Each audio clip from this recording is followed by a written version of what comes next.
Hi, and welcome to Psychology. We're going to look at stress and health. This part for this week will be just looking at stress. So take, for example, you're running late for school and your car breaks down.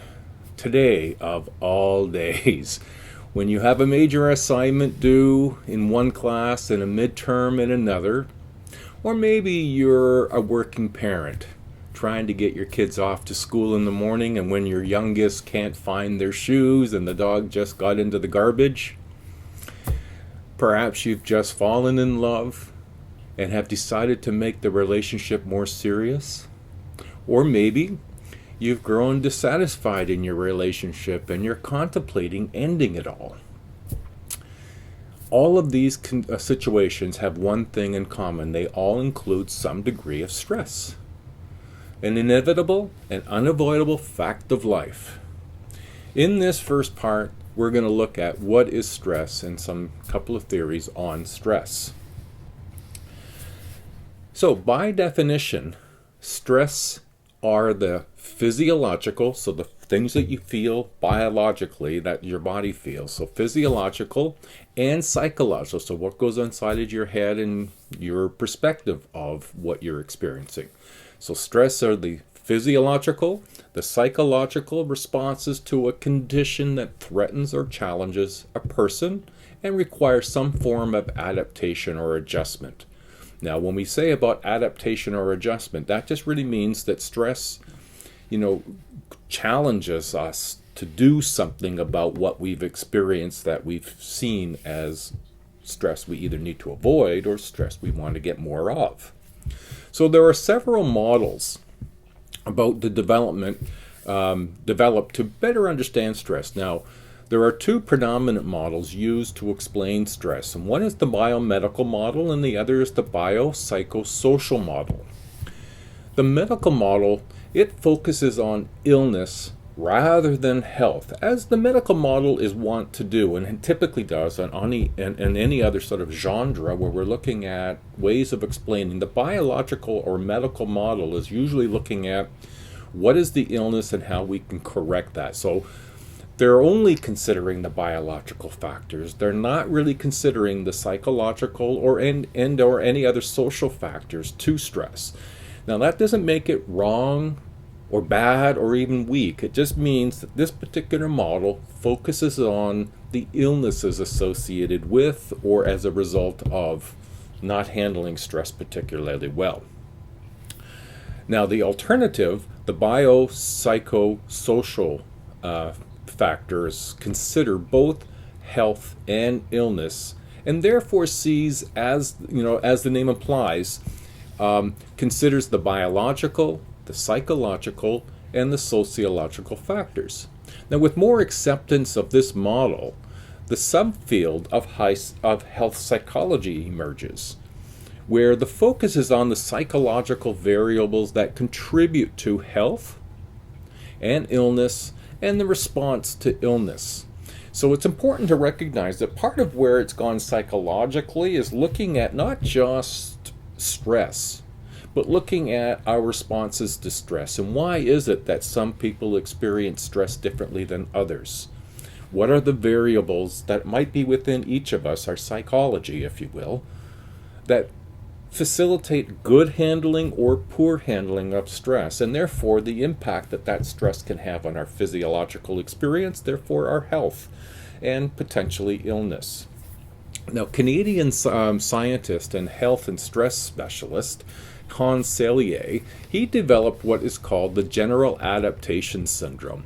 Now, the general adaptation syndrome is the predictable sequence of reactions that organisms, and we are organisms, that organisms show in response to stressors. So he's saying that when we are exposed to stressors, whatever the level of that stress is, there are stages, and he's represented three stages that we experience this stress as a result. This is what our body experiences. And it consists of an alarm stage, a resistance stage, and the exhaustion stage. So let's look at each of them individually. The alarm stage, this is when the body first reacts to a stressor. The sympathetic nervous system is activated and the body prepares its defense forces to meet the threat. Now that's the alarm. So sometimes you may have a physiological response before your brain is really activated to explain it. Then we get into the resistance. This is when the body settles into a sympathetic division activity, continuing to release stress hormones that help our body fight off, resist the stressors. Now, the stress hormones are typically cortisone, and so that's the thing that gets us ready to either fight or flight. And then the exhaustion stage is when the body's resources are gone. Resistance ends, and the parasympathetic division activates, and exhaustion occurs. Distress. Now, what's important, when we say exhaustion occurs, it just means that our resources to fight off the stress have been minimized, and that likelihood is when we have a greater risk for illness, disease over time, or some negative consequence as a result of too much stress that we don't have the resources to cope with. Now, what's distinctive and important here, that Selye also made some distinguishing features about stress. He indicated that there's stress, and we had the definition already, and then there's distress and eustress. So stress is sort of the middle of the road. It is what it is. If you exhale, your body has some stress to tell you to inhale. And we do that so automatically that it doesn't feel like much. But stress is just benign. It is and it isn't. Distress, well, this is the damaging or unpleasant stresses. And then eustress, these are the positive and good stresses. And there are times when we are positively influenced and motivated to do something, and that's eustress. Now, another researcher, Richard Lazarus, he put forward the argument that it's just the stressor that influences our stress. He posited it was our perception of the stressor. He thought that the stress process could be viewed in 4 stages. Now, before I go into the 4 stages, it's important to recognize what he's indicating here. That perception, our perception of the stress, influences how we experience the stress. So that helps us understand why somebody might experience a particular event as being very distressful, where somebody else might experience it as being eustress. So that's because, my psychology of how I am built and put together, and my life experiences prepare me for these stressors differently than it might prepare you. And so that's part of what the strength of Lazarus' this position is. Now, his 4 phases. The 4 phases of response to a potentially stressful event are: first, the causal agent. The causal agent can be an external or internal. That is, what's causing the stress can be from the external, outside of your body, or inside, referred to as stress or the stressor. So whatever that stressor is, it can be your own thinking, or it can be an external event. 2, evaluative or evaluation. That's where the mind or the body evaluates the stressor as either threatening or benign. So when it says mind or body, if it's really hot outside, that's a stressor. It's an external event that your body has to respond by sweating in order to compensate. So your body evaluates when your body is too hot and starts to perspire. Now, you could also, in your own mind, evaluate, Jesus, it's awful hot. I need some water to compensate. All right? 3, coping. So we've gone causal agent, evaluation, coping. And this is either as the mind or the body uses coping processes to deal with the stressor. And then that would be the actual going and getting water or something to that effect in regards to the example that I gave. And then the 4th stage is stress reaction. And this is the complex pattern of effects on the mind and body. So Lazarus maintained that when we are confronted with potentially stressful events, we engage in a cognitive appraisal process. And so that's where this distinction between how it is that we don't all respond to stress in the same manner is that from his perspective, we have a primary appraisal and a secondary appraisal. Within the primary appraisal, we determine whether the event is threatening, challenging, or of no consequence. We have to make that initial, appraisal, and that's done pretty quickly. The secondary appraisal, we determine how we're going to cope with the stressor by assessing the resources available, such as, do I have enough time to do this right now? Do I have money? Do I have the social support? So the secondary appraisal would be, okay, now that I've made a determination I need to respond, do I have, or what resources do I have in order to support myself and deal with the stressor?